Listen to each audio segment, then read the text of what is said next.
Read. After looking through stimulus material, I was able to observe a recurring theme of protests. In Banksy's artwork, he shows three government officials listening in on a conversation in a telephone booth. And that is a way of protesting against government surveillance. And also in Francine Prose's When Librarians Are Silenced, he talks about how a librarian was standing up was arrested because he was standing up to a nonviolent protest.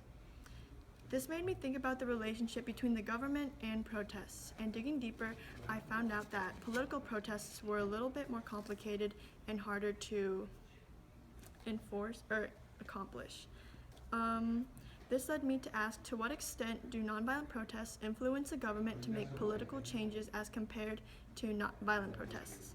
In which my research shows that nonviolent assemblies are more effective in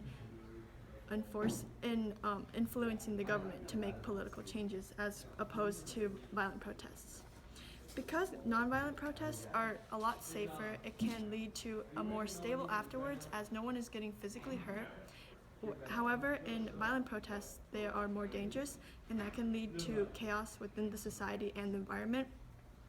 Ultimately, nonviolent protests are a lot more effective because the government really has no choice but to listen to the people, whereas in violent protests, the government has an incentive to attack back as they are being attacked.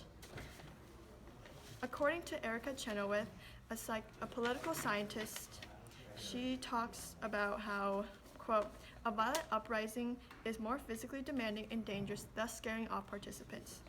Meaning that even though aggressive protests are really small, they are more detrimental to the society and to those around it.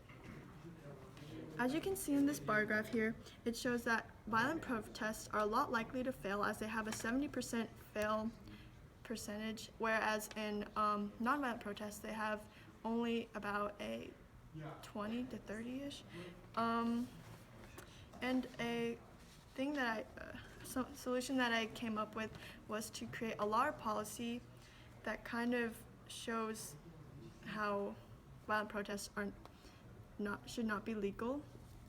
And however, that will not work because it might actually stimulate people to want to attack more, thus creating an increase in the amount of violent protests.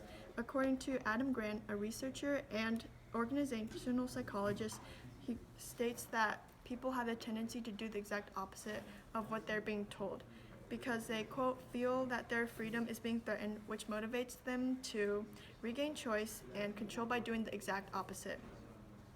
This can be applied to all policies because people tend to do what they are not being told to, and also the policy would be nearly impossible to enforce. Another solution that I proposed was to educate people on the detrimental effects of violent protests, and there are not many limitations with this solution as especially in developed countries because they have the amount of resources needed to get information across, such as media and technology.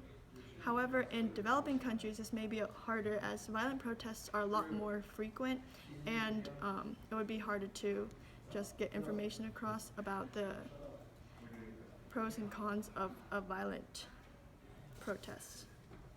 In the future, with more education on about different ways to express opposing opinions, with organizations encouraging nonviolent protests will be more common, and thus, especially with political matters, as it can cause a lot of rift in societies.